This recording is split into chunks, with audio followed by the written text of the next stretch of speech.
भ से भारत, भ से भाभा। द ड्राफ्ट का ये एपिसोड उस महानायक को समर्पित है जिसने भारत को परमाणु ताकत दी, जिनसे अमेरिका को सबसे ज्यादा डर लगता था, जिनके बारे में रतन टाटा के गुरु JRD टाटा कहते थे कि मैं जितने लोगों को जानता हूँ उनमें सिर्फ एक ही शख्स ऐसा है जिसे मैं संपूर्ण इंसान कह सकता हूँ। वो शख्स जो भारत के पहले प्रधानमंत्री जवाहरलाल नेहरू को भाई कहकर बुलाते थे, जिन पर इंदिरा गांधी को अपने पिता के बाद सबसे ज्यादा भरोसा था, जिन्होंने विक्रम साराभाई और APJ अब्दुल कलाम जैसे वैज्ञानिकों को आगे बढ़ने के मौके दिए। उस शख्सियत का नाम है डॉक्टर होमी जहांगीर भाभा। आज हम आपको डॉक्टर भाभा के बारे में ऐसी कहानियां बताएंगे जो आपने अब तक नहीं सुनी होंगी। इस कहानी को सुनने के बाद आपको लगेगा कि डॉक्टर भाभा के बारे में जानना कितने गर्व की बात है। क्या आपको परमाणु बम से जुड़ी भाभा और टाटा परिवार की कहानी पता है? क्या आप जानते हैं डॉक्टर भाभा ने पंडित नेहरू को एटम बम बनाने के लिए कैसे तैयार किया था? क्यों लाल बहादुर शास्त्री ने भाभा को परमाणु बम बनाने से मना कर दिया था और उसके बाद क्या हुआ था? क्या आपको पता है अगर वर्ल्ड वॉर 2 नहीं होता तो शायद भारत परमाणु शक्ति नहीं बन पाता? एक से बढ़कर एक कहानियां हैं डॉक्टर भाभा की, लेकिन हम आपको सबसे पहले ये बताएंगे कि कैसे वर्ल्ड वॉर 2 भारत के लिए वरदान साबित हुआ। साल 1939 की बात है। 30 साल के डॉक्टर होमी जहांगीर भाभा वैज्ञानिक बन चुके थे और इंग्लैंड में रहकर रिसर्च कर रहे थे। इसी दौरान वो कुछ दिनों की छुट्टी पर भारत लौटे। तभी दूसरा विश्व युद्ध छिड़ गया। भाभा के लिए वापस ब्रिटेन लौटना मुश्किल था। उन्होंने तय किया कि विश्व युद्ध खत्म होने के बाद ही वो ब्रिटेन जाएंगे, लेकिन उनके सामने सवाल था कि इंडिया में तब तक वो करेंगे क्या। उन दिनों बेंगलोर में भारतीय विज्ञान संस्थान देश का सबसे बड़ा साइंस इंस्टीट्यूट हुआ करता था। वहाँ नोबेल पुरस्कार विजेता doctor CV Raman physics department के हेड थे। उन्होंने भाभा को यहाँ पढ़ाने का ऑफर दिया। भाभा भी भारतीय विज्ञान संस्थान में फिजिक्स के छात्रों को पढ़ाने लगे। यहाँ पढ़ाते हुए उन्हें लगा कि भारत को साइंस के क्षेत्र में पश्चिमी देशों से मुकाबला करने के लिए कहीं बेहतर संस्थान की जरूरत है। इसी दौरान उनके दिमाग में देश को परमाणु शक्ति बनाने का ख्याल आया। ये तब की बात है जब दुनिया परमाणु बम के असर से अनजान थी। तब तक अमेरिका ने जापान के हिरोशिमा और नागासाकी पर परमाणु बम नहीं गिराए थे। उस वक्त ही भाभा ने सोच लिया था कि उन्हें देश के लिए परमाणु बम बनाना है। उनकी कोशिश का ही नतीजा था कि भारत ने 18 मई 1974 को पहली बार परमाणु परीक्षण किया, लेकिन इस कोशिश की भी एक शानदार कहानी है। ये कहानी है भाभा और JRD टाटा यानी जहांगीर रतन जी दादा भाई टाटा की।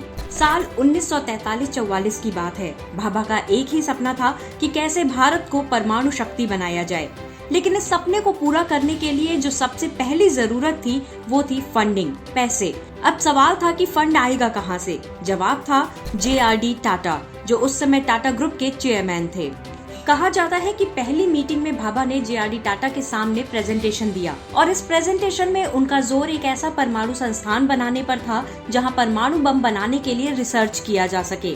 टाटा ने पूरा प्रेजेंटेशन देखने के बाद मना कर दिया, लेकिन भाभा इससे न निराश हुए न हताश हुए। इस मीटिंग के कुछ ही देर बाद उन्होंने JRD टाटा से कुछ और मिनट का समय मांग लिया। भाभा ने कहा, सर आपकी घड़ी से लेकर टाई तक, जूते से लेकर सूट तक सब कुछ विदेश से आता है। हम अपने देश में सुई तक नहीं बना पाते। हमारा देश आजाद होने वाला है और अब हमें इसके बारे में कुछ करने की जरूरत है। भाभा ने आगे कहा, अगर देश में एटॉमिक रिसर्च सेंटर बनता है तो इससे हमें एटॉमिक एनर्जी बनाने में मदद मिलेगी। इससे हम बिजली उत्पादन कर सकते हैं।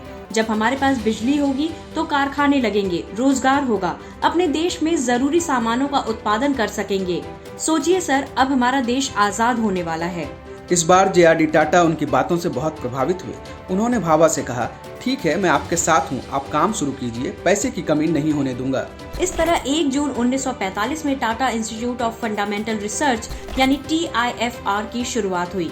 डॉक्टर भाभा इस इंस्टीट्यूट के पहले डायरेक्टर बने। इसके 2 महीने बाद अमेरिका ने जापान के हिरोशिमा और नागासाकी शहर में परमाणु बम गिराए।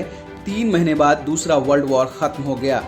लेकिन साइंटिस्ट भाभा जो वर्ल्ड वॉर 2 की वजह से ब्रिटेन नहीं जा पाए, उनका इरादा अब पूरी तरह बदल चुका था। अब वे TIFR के जरिए भारत में रहकर अपने देश को परमाणु शक्ति बनाने में जुट गए थे।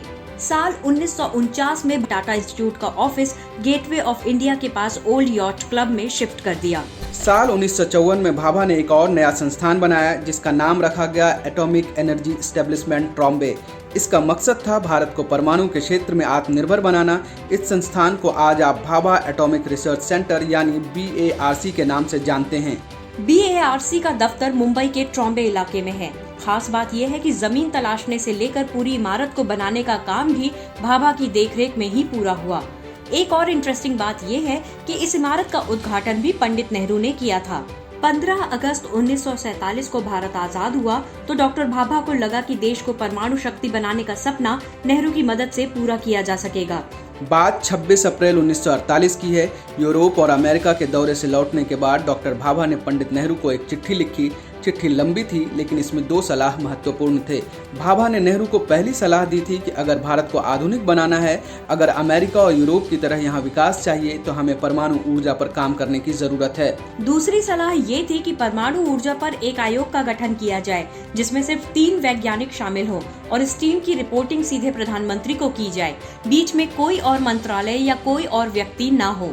अब आप भाभा के प्रभाव को देखिए। नेहरू जी ने तुरंत ही उनकी सलाह पर अमल किया और 3 अगस्त 1948 को डॉक्टर भाभा के नेतृत्व में परमाणु ऊर्जा आयोग का गठन कर दिया। उस वक्त भाभा ने अगले 4 साल का खाका बनाकर ये भी बता दिया कि परमाणु प्रोजेक्ट पर अगले 4 साल में 1 करोड़ रुपए खर्च होंगे। डॉक्टर भाभा की अगुवाई में ही एशिया का सबसे पहला परमाणु रिएक्टर बनाया गया। साल 1962 में अचानक चीन ने भारत पर हमला कर दिया। हिंदी चीनी भाई भाई का नारा देने वाले नेहरू बेबस थे। भारत चीन से जंग हार चुका था। कई मीडिया रिपोर्ट में दावा किया गया कि इसी दौरान भाभा ने नेहरू को कहा, आज अगर भारत के पास परमाणु बम होता तो चीन हम पर हमला करने की हिम्मत नहीं कर पाता। काफी सोचने समझने के बाद आखिरकार नेहरू को भी भाभा की बात समझ आई। कहा जाता है कि नेहरू परमाणु बम बनाने के लिए तैयार हो गए थे, लेकिन इससे पहले कि इसके लिए बजट का बंदोबस्त होता, नेहरू का निधन हो गया। साल था 1964। इसके बाद लाल बहादुर शास्त्री भारत के प्रधानमंत्री बने। नेहरू की मृत्यु के बाद भाभा शास्त्री जी के पास परमाणु बम बनाने का प्लान लेकर गए, लेकिन उन्होंने साफ मना कर दिया। शास्त्री जी ने कहा, हमारे देश को अनाज की जरूरत है, परमाणु बम की नहीं। इस पर भाभा ने उस समय शास्त्री जी से कहा था, आप वही गलती कर रहे हैं जो भाई ने की थी। लेकिन मृत्यु से पहले भाई भी परमाणु बम बनाने के लिए राजी हो गए थे। लेकिन शास्त्री जी ने कहा, नहीं होमी, मैं ऐसा नहीं करूंगा। इस बातचीत के कुछ ही महीने बाद पाकिस्तान ने भारत पर हमला कर दिया। साल था 1965। भारतीय सैनिकों का पलटवार ऐसा था कि पाकिस्तानी फौज भाग खड़ी हुई। लाल बहादुर शास्त्री ने सेना को खुली छूट दी।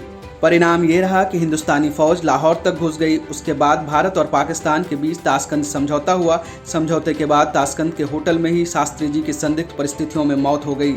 लेकिन कहा जाता है कि शास्त्री जी ने मौत से कुछ घंटे पहले इंदिरा गांधी को फोन किया था और कई बातों के बीच एक बात ये भी हुई थी, भाभा से कहना कि जो काम अधूरा रह गया है उसे पूरा करने का समय आ गया है। शायद उनका इशारा परमाणु बम बनाने का रहा होगा।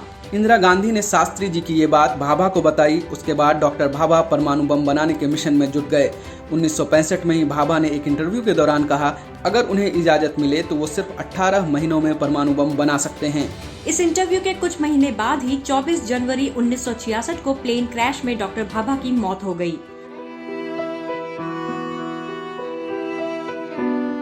डॉक्टर भाभा ऑस्ट्रिया के वियना में एक सम्मेलन में भाग लेने जा रहे थे। तभी फ्रांस के माउंट ब्लैंक में प्लेन क्रैश हुआ।